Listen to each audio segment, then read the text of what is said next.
में इस वीडियो में हम जेल प्रहरी का प्रीवियस ईयर का साइंस विषय का सॉल्यूशन देखने वाले हैं। पेपर के प्रश्न कैसे रहे थे, किन किन टॉपिकों से प्रश्न पूछे थे, इन चीज़ों पर आप ध्यान देंगे। और हमेशा याद रखें कि 60 से 70% चीज़ें रिपीट होती हैं, इसीलिए हर प्रश्न का गहनता से अध्ययन करेंगे। और रिवीजन के लिए आप PDF डाउनलोड करेंगे, उसके लिए प्रोसेस आपको पता है। हमारा एप्लीकेशन डाउनलोड कर लें, आपको पूरे PDF उपलब्ध हो जाएंगे।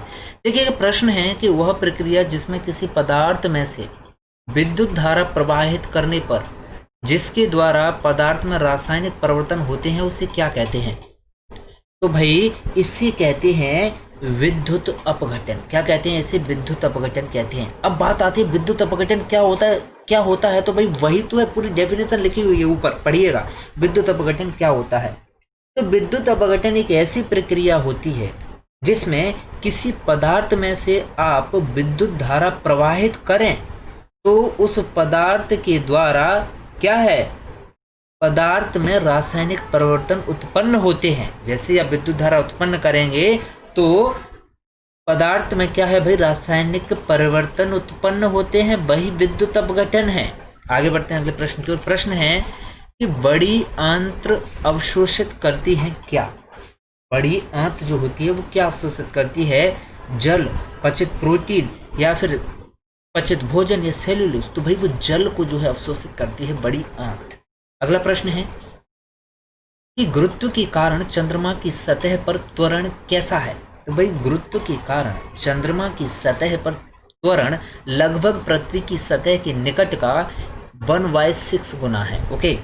प्रश्न है, जब हम समुद्र तल से पर्वत के शिखर तक जाते हैं तो दाब किस प्रकार परिवर्तित होगा? हमेशा याद रखिए कि जब हम समुद्र तल से पर्वत के शिखर तक जाते हैं तो दाब जो होता है वह कम होता है। अब आप कहें कि प्रश्न रिपीट नहीं होते सर, झूठ बोल रहे हैं, तो ये जिस तारीख का पेपर है वो डाउनलोड कर लेना।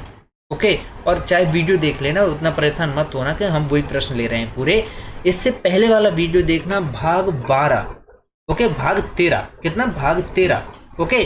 12 बजे की जो शिफ्ट थी उसमें यही प्रश्न पूछा है, लेकिन पूछने का अंदाज बदल गया, पूछने का ढंग बदल गया है कि शिखर पर हम जाते हैं तो दाब में क्या परिवर्तन होता है। ओके, बस इतना था। अभी यहाँ पर कुछ अलग तरीके से प्रश्न पूछ रहे हैं। तो बस वही बात है, समुद्र तल से अगर आप पर्वत शिखर पर जाएंगे, ऊंचाई पर जाएंगे तो दाब क्या है, कम होता चला जाता है जितनी ऊंचाई पर आप जाएंगे।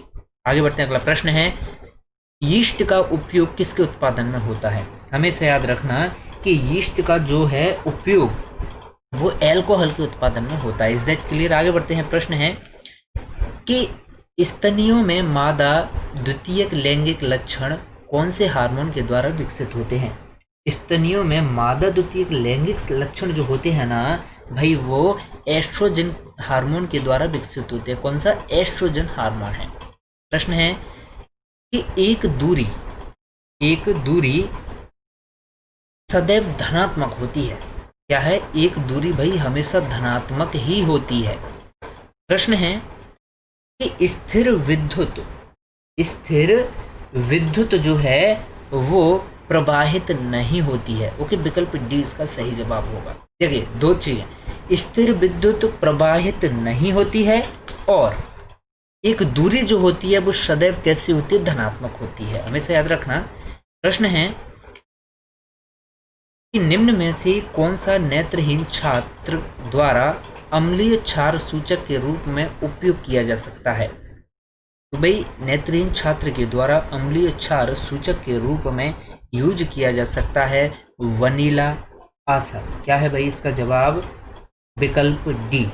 ओके, अम्लीय क्षार सूचक के रूप में छात्र के द्वारा जो है यूज किया जा सकता है। अगला प्रश्न है, निम्न में से कौन सी प्रतिक्रियाशील है जिसमें केरोसिन को रखा जाता है? तो भाई इसका सही जवाब है, जहां केरोसिन को रखा जाता है वो है सोडियम। ओके, क्या रखा जाता है? सोडियम को कहाँ रखा जाता है? केरोसिन में। अगला प्रश्न है, निम्न पदार्थों में से कौन सा पदार्थ जल मिश्रित अम्ल के साथ कार्बन डाइऑक्साइड को नहीं दे सकता है? तो ऐसा पदार्थ जल मिश्रित अम्ल के साथ कार्बन डाइऑक्साइड को नहीं दे सकता है वो है भाई चूना। ओके, विकल्प सी इसका सही जवाब। प्रश्न है कि निम्न में से किसे पादप कोशिका का रसोई घर कहा जाता है? तो पादप कोशिका का रसोई घर है भाई हरित लवक, ओके, विकल्प डी इसका सही जवाब है। अगला प्रश्न है कि बल की मानक इकाई क्या है? बल की मानक इकाई क्या है? तो भाई बल की मानक इकाई है न्यूटन। क्या होती है? न्यूटन बल की मानक इकाई होती है।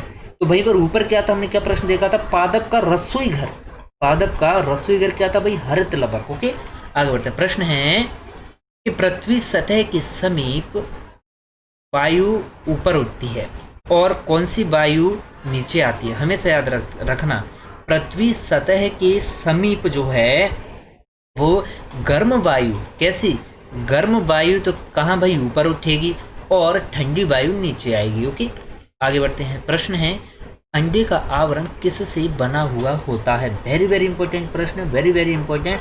तो भाई अंडे का आवरण वो है वो CaCO3 से बना होता है, CaCO3 से बना होता है। प्रश्न है कि नर में शुक्राणु उत्पन्न होते हैं कहाँ? तो भाई नर में शुक्राणु उत्पन्न होते हैं अधिवृषण में। कहाँ पर भाई?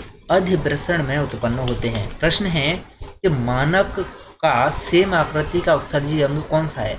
ओके, यहाँ आप समझिएगा मानव का सेम की आकृति का उत्सर्जी अंग पूछा है तो भाई वो है वृक्क। ओके, प्रश्न है कि निम्न में से कौन सा प्राकृतिक प्रतिदीप्त वाला प्रकाश स्रोत है? भाई इसका सही जवाब है विकल्प बी, सूर्य। ओके, क्या है? सूर्य। मिलते हैं मित्रों आपसे अगले वीडियो में एक किसी अन्य पेपर के साथ। फिर से हम 20 महत्वपूर्ण प्रश्नों पर चर्चा करेंगे। एक नया दिन होगा, नया पेपर होगा। तब तक आप बने रहें तेज एजुकेशन के साथ। और इस क्लास के PDF के लिए और हमारी पिछली सभी PDF के लिए आप हमारा एप्लीकेशन डाउनलोड करें गूगल प्ले स्टोर से, जहां आपको हमारी अब तक की सभी क्लासेस के PDF मिल जाएंगे, ऑब्जेक्टिव PDF मिल जाएंगे और हाथ से बने हुए नोट्स भी मिल जाएंगे आपको।